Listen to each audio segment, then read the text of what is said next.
we have as a country and indoctrinated through a lot of dogma that we have to have a lot of plants in our diet, and especially green leafies, in order to be healthy. And that somehow if you're consuming a carnivore diet, you're missing these key nutrients. And so let's talk a little bit about some of the benefits, the health benefits. We've talked about them and obviously gut health, but let's talk a little bit about like plant defenses. So what are the things that are in these plants that are making us sick, making us inflamed, creating, malabsorption in the gut and contributing to a lot of the health issues that we're seeing today? Yeah, great question. There are so many things. And I love that you bring this up about green leafy vegetables because, that word is like, that's such a special word these days. People say, I eat more green leafy vegetables is practically canon.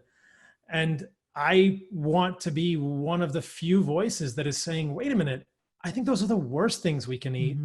And in chapter 12 in the book, I outline what I think of as an animal-based diet and a carnivore diet and a carnivore-ish type diet.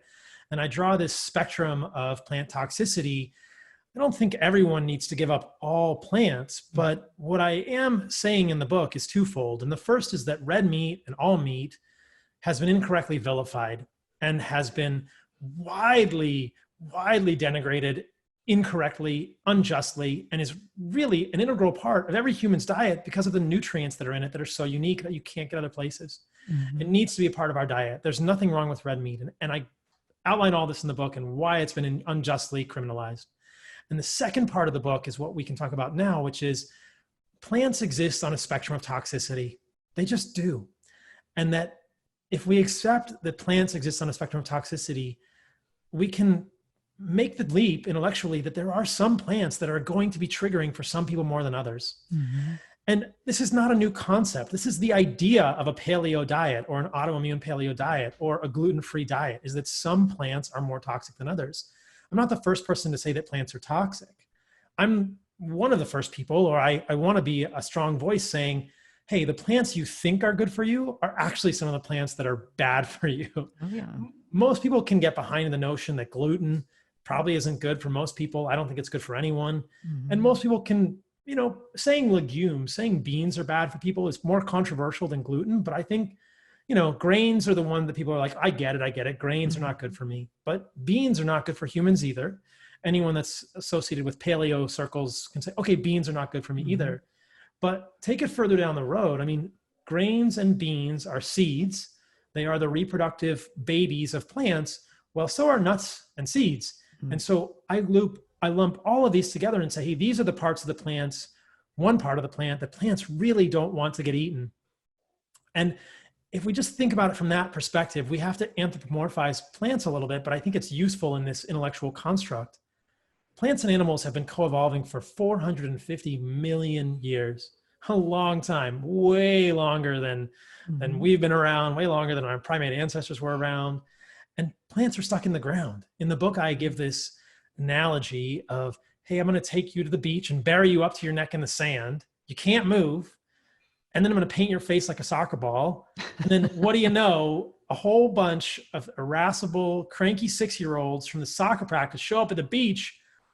How are you going to feel? You're going to feel vulnerable. Like, I sure hope those kids don't kick me in the face. Like, right? Well, that's how a plant must feel. I'm looking outside my window at this beautiful tree, but that tree is stuck in the ground and it's full of leaves. And I'm looking around out my window at all these plants, and every single one of those plants is stuck in the ground. And any animal, insect, fungus, or human that wants to can walk up to that plant and rip off a branch or a leaf or a stem or a root and go to town and munch on that plant.